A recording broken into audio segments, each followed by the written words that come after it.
11 ოქტომბერი შავი ზღვის დაცვის დღეა. ეს თარიღი საქართველოში 1996 წლიდან აღინიშნება. წყლის დაბინძურება, უკანონო თევზჭერის ფაქტების პრევენცია და აღკვეთა გარემოს დაცვის და სოფლის მეურნეობისთვის პრიორიტეტულია.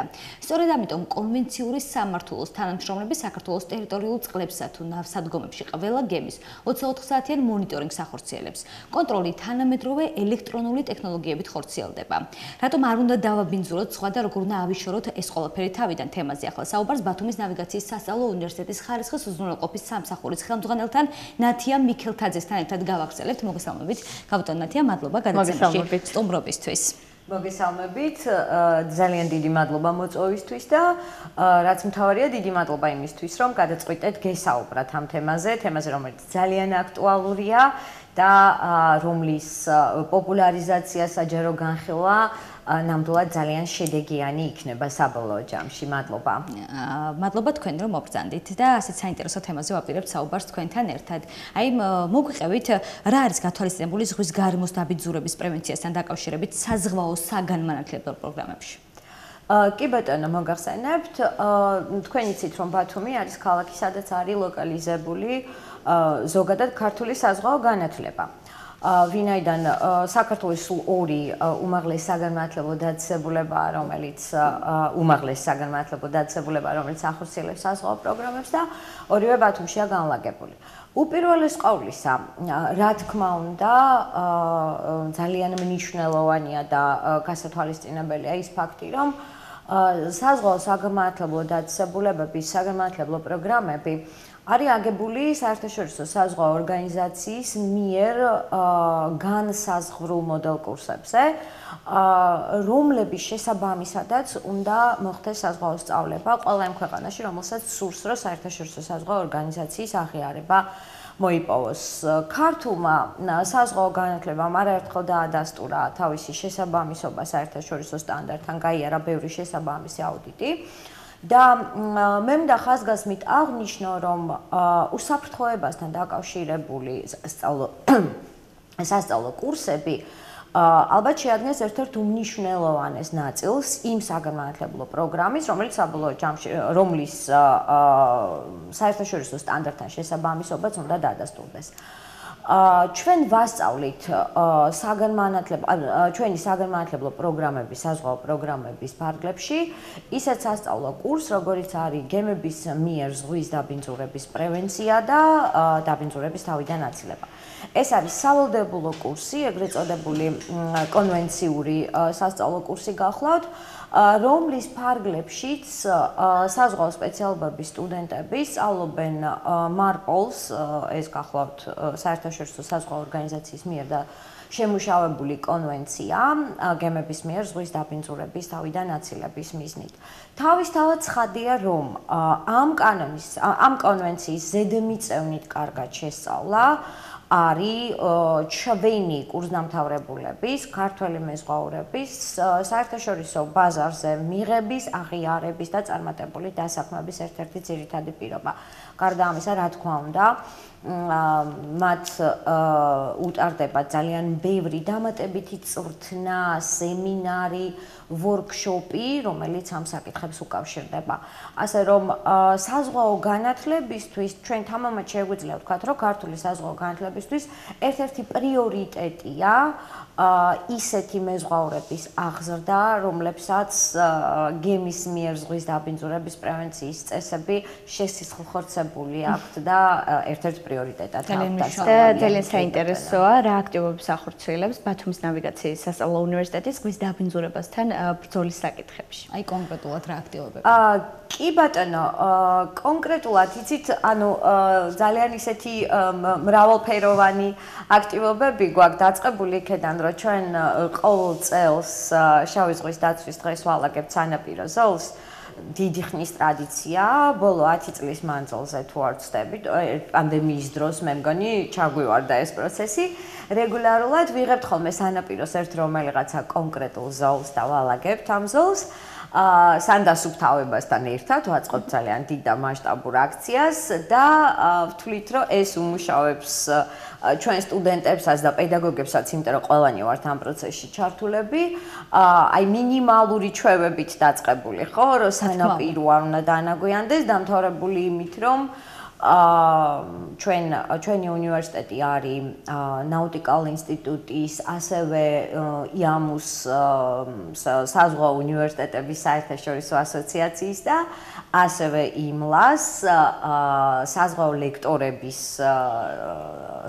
ლექტორთა საერთაშორისო ასოციაციის, საზღვაო ლექტორთა საერთაშორისო ასოციაციის წევრია და მხოლოდ ნაუტიკალ ინსტიტუტს მაგალითად წელიწადში საშუალოდ 6-7 სემინარი ან ვორქშოპი აქვს, რომელიც უშუალოდ უკავშირდება ზღვაზე უსაფრთხოების საკითხებს. ეს არის არა მხოლოდ მეზღვაურთა უსაფრთხოების საკითხები, არამედ უშუალოდ ზღვის ეკოლოგიის, ზღვის დაბინძურების თავიდან აცილების საკითხებია და კიდევ ძალიან მნიშვნელოვანი საკითხები, რომელიც იამუს სემინარი იყო, ვორქშოპები იყო, რომელსაც აქტიურად ვიყავით ჩართულები, იყო ვორქშოპების ციკლი, რომლებიც ეძღვნებოდა მაგალითად კატასტროფის შემდეგ უკვე მომხდარი ზღვის დაბინძურების შემდეგ მოქმედებების ჯაჭვს, რომელიც უნდა განხორციელდეს იმისთვის, რომ კონკრეტულმა ავარიულმა სიტუაციამ კატასტროფის მასშტაბები არ მიიღოს. აი საინტერესოა რა დონეზეა ჩართული ქართული საზღვაო საგანმანათლებლო სექტორი ამ პროცესებში. აი გარდა იმისა, რომ რაღაც ღონისძიებებში იღებთ მონაწილეობას, აი კიდევ და რა არის გასაკეთებელი ამ მემართულებით ასევე? რას დაამატებთ თქვენ? იცით ჩვენ ბოლო პერიოდში ვცდილობთ ძალიან რომ განვახორციელოთ კონკრეტული ნაბიჯები.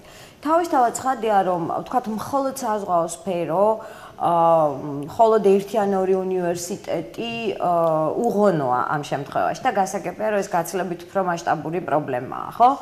მით უფრო რომ ჩვენ ახლა ამ ეტაპზე არ ვლაპარაკობთ მხოლოდ იმაზე, რომ შესაძლებელია გემებმა დააბინძურონ ზღვა. ეს შავი ზღვის შემთხვევაში, რომლის დაცვის დღეც არის დღეს, ეს არის ალბათ მეორე ხარისხოვანი პრობლემა, იმდენად რამდენადაც ჩვენ ყველამ ძალიან კარგად ვიცით, რომ შავი ზღვა არის პლასტიკით ყველაზე მეტად დაბინძურებული ზღვა მსოფლიოში, ხო? სამწუხაროდ. შესაბამისად, აი ჩვენ მაგალითად ამ ზაფხულს ბათუმის ნავიგაციის სასწავლო უნივერსიტეტმა აჭარის ავტონომიური რესპუბლიკის დასაქმების სააგენტომ და EDEC-მა, ეს არის განათლების განვითარებისა და დასაქმების ცენტრი, ევროკავშირის პროექტის დაფინანსებითა და ჩართულობით ჩავეტარეთ საზღვაო ბიზნეს ფორუმი, რომლის პირველი ნაწილიც, უშუალოდ ფორუმის B2B ნაწილამდე, პირველი ნაწილი იყო პანელური გამოსვლებით, სულ 3 პანელში ვიმუშავეთ და ერთი პანელი აქედან გადავწყვიტეთ მთლიანად დაგვეთმო შავი ზღვის ეკოლოგიის საკითხებისთვის. იქ იყო ძალიან ბევრი სტუმარი, ერთ-ერთი ალბათ ამ საკითხთან დაკავშირებით ყველაზე მნიშვნელოვანი მოხსენება ჰქონდა ჩვენს თურქ კოლეგებს, რომელმაც გამოიწვია ძალიან დიდი პოლემიკა, ძალიან აქტიური პოლემიკა, თუმცა ჩვენი მიზანი იყო, რომ ყოფილიყო პოლემიკა, რომ შავი ზღვის ქვეყნების წარმომადგენლები ჩვენთან ერთად ჩართულიყვნენ, შავი ზღვის ქვეყნების წარმომადგენლები ჩვენთან ერთად აქტიურად ჩართულიყვნენ ამ პოლემიკაში და განგვეხილა რაღაცა აი მინიმალისტური კონცეფციები მაინც იმასთან დაკავშირებით, თუ რა შეიძლება გაკეთდეს შავი ზღვის გადასარჩენად. თავისთავად ცხადია, რომ პლასტიკის დაბინძურება მარტივი, ანუ ყოფითი პრობლემებიდან წარმოქმნილი ამბავია, ხო? იმიტომ რომ ეს არის როგორადაც არ უნდა გვინდოდეს ჩვენი ხალხსიტყვის გაჟღერება, ეს არის ნარჩენები, ხო? ძალიან მარტივად რო თქვა ნაგავი, რომელიც ნაგავს აყრილებიდან ჩადის ზღვაში და ამას ეს ხდება არა მხოლოდ ქართული, ასე ვთქვათ, ხმელეთის ქართული ნაწილიდან, არამედ ბევრი სხვა ქვეყნიდან. ჯანმრთელობისთვის რამდენად დამაზიანებელია ეს ყოფილი, ჩვენ ხომ ამ ყველაფერში ვბანაობთ?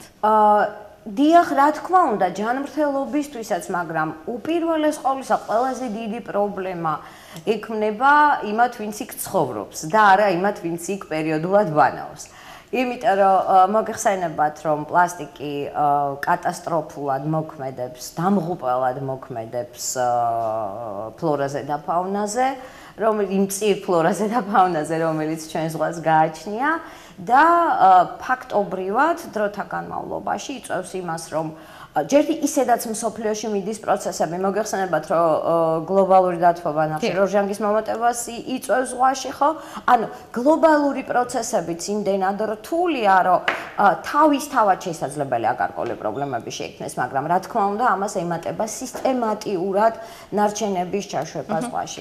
ეს ყველაფერი ალბათ არის სახელმწიფოების დონეზე გადასაწყვეტი. ჩვენ დაუსვით შეკითხვა რამდენიმე ქვეყნის წარმომადგენელს რომელიც ყავდა შეხვედრაზე ზაფხულში და მივიღეთ ესეთი პასუხი, რომ რეგულაციები არსებობს მათ ქვეყანაში, აი კონკრეტულად თურქეთში მაგალითად თქვეს, რომ საკმაოდ მკაცრია კანონმდებლობა და მკაცრია ზომები, რომლებიც არეგულირებს ამ საკითხებს. თუმცა აღსრულება როგორ ხდება საინტერესო. მაგრამ აღსრულების პროცენტული მაჩვენებელი არის ძალიან დაბალი და ისიც კითხვეს, რომ არის ქარხნები მაგალითად, რომელსაც ჩვენთან ურჩევნიათ, რომ ჯარიმა გადაიხადონ, თუ კი დაიჭერენ, მაგრამ სისტემატურად თქვათ იმუშაონ აი ამ დამატებითი ხარჯების გარეშე, როცა ვერ დაიჭერენ ხოლმე. ჩვენს ქვეყანაში როგორ ხდება, ესეც საინტერესოა. მე ალბათ არა ვიღებ ახლა თავზე იმაზე მსჯელობას, რამდენად არის საკანონმდებლო დონეზე ეს ჩვენთან დარეგულირებული. მე ვიცი, რომ აჭარაში დაგეგმილია ნაგვის უტილიზაციის საკითხის მოგვარება რა ძალიან მახარებს, იმიტომ რომ ზღვა დიდი და ცოცხალი ორგანიზმია და მას ერთნაირ ზიანს აყენებს, როგორც გემიდან ჩაღვრილი ნავთობი, ასევე პლასტიკი, რომელიც იქ ჩადის, ასევე ის ნივთიერებები, რომლებიც დაშლასაც ძალიან დიდი ხანი ჭირდება, წლები ჭირდება, ხო? არის ნივთიერება, რომელიც 100 წლის მანძილზე იშლება, 200 წლის მანძილზე იშლება. შესაბამისად, ზღვის დაცვა დაბინძურებისაგან შეუძლებელია მაგალითად მხოლოდ მარპოლით და მხოლოდ საზღვაო კონვენციით, ხო, რომელიც ჯერ კიდევ, რა ვიცი, 1954 წელს დაიწყო, პირველი oil poly იქნა მიღებული 54 წელს და იქიდან მოყოლებული ეს კანონმდებლობა იხვეწებოდა, მასში შედიოდა, ნახეთ, ბევრი სხვადასხვა პუნქტი, ხო? და დღეს ეს არის არა მხოლოდ ნავთობისგან, არამედ ჩაღვრილი, დიდი რაოდენობით ჩაღვრილი სითხეებისაგან, მავნე ნივთიერებისაგან და ასე შემდეგ დამღუპველი ჩადინებებისაგან ზღვის დაცვა. შესაბამისად, ალბათ სახელმწიფოებრივ დონეზე უნდა რეგულირდებოდეს ეს საკითხი, იმიტომ რომ კიდევ ერთხელ ვიმეორებ, მხოლოდ საზღვაო კანონმდებლობა, რა თქმა უნდა, ამას ვერ დაარეგულირებს და ვერ მოაგვარებს. და ბოლოს როგორ დაავამაღლოთ საზოგადოების ცნობიერება საკითხთან დაკავშირებით? საზოგადოების ცნობიერების ამაღლებასთან დაკავშირებით ალბათ, მე მგონია, რომ ტრადიციული გზით, მეგობრებო. ტრადიციული გზით ვილაპარაკოთ ამის შესახებ. დაიგეგმოს, არ ვიცი, რაღაცა კამპანიები, ხო, რომლებიც ხელს შეუწყობს ამ საკითხის პოპულარიზაციას. სემინარები, ვორქშოპები, მას-მედიამ ალბათ მეტი ყურადღება უნდა გაამახვილოს ამაზე და იქამდე მაინც უნდა მივიდეთ, რომ ვხვდებოდეთ, რომ პლაჟზე ცელოფნის დატოვების ხო, აი მომენტი, ხო, ადამიანები ამას არ თვლიან კატასტროფად და თვლიან, რომ ამის გაკეთება შეიძლება და ეს ძალიან ისეთი პატარა ცელოფანია, რა ყველა აგდებს და მეც დავაგდებ. თემა, აი მე მგონია, რომ ყოველდღიური ყოფითი პრობლემების მოგვარებით იწყება რაღაცა გლობალური ზრუნვა გარემოზე და მათ შორის ზღვაზეც, რომელიც კიდევ ერთხელ გავიმეორებთ ამ ეთერიდან, რომ ის ზღვა, რომლის ნაპირზე ჩვენ ვცხოვრობთ, ჩვენი შავი ზღვა, პლასტიკით ყველაზე მეტად დაბინძურებული ზღვა მსოფლიოში, რაც ჩვენი სირცხვილია ხალხო. აი ამაზე აქცენტის გაკეთება იმაზე, სტუდენტებში ცნობიერების ამაღლება, რაც ჩვენთან მართლა ძალიან აი აქცენტირებულია, ხო, მაგრამ იგივე სემინარები, იგივე ვორქშოპები, ყველა სპეციალობის და ყველა პროფილის უნივერსიტეტში რო ჩატარდეს და ზოგადად, არ ვიცი, საზოგადოებას გავამახვილებინოთ ყურადღება იმაზე, რომ არ ვიცი, შენს ირგვლივ გარემოს დასუფთავება მოწესრიგებით იწყება ზრუნვა მთელს სამყაროზე, ხო? მთელს პლანეტაზე. ამიტომ ეგებ მას მეტიას რაღაცნაირად მეტი ყურადღება გამოეჩინა ამ საკითხისადმი და კიდე იმ საკითხისადმი როდის მოხდება ნაგვის უტილიზაცია და გადამუშავება საქართველოში ისე, რომ ეს ყველაფერი საბოლოო ჯამში ზღვაში ცურვისას არ გხვდებოდეს ხოლმე. მადლობას გიხდით გადაცემაში სტუმრობისთვის და ძალიან დიდი მადლობა საინტერესო ინფორმაციებისთვის. მე ვისურვებდი, რომ მოქალაქეებში ახლა თუ არა წლების შემდეგ მაინც იყოს ის განწყობა, რომ თუნდაც ეს პატარა ნაგვის პარკი არ დატოვონ პლაჟზე. ვიმედოვნებ, რომ საზოგადოების დიდი ნაწილი არა მხოლოდ პლაჟზე, არამედ ჩვენს გარემოში, ბუნებაშიც თუნდაც არ დატოვებენ საკვების ნარჩენებს, როგორც ასევე პარკებს და ასე შემდეგ.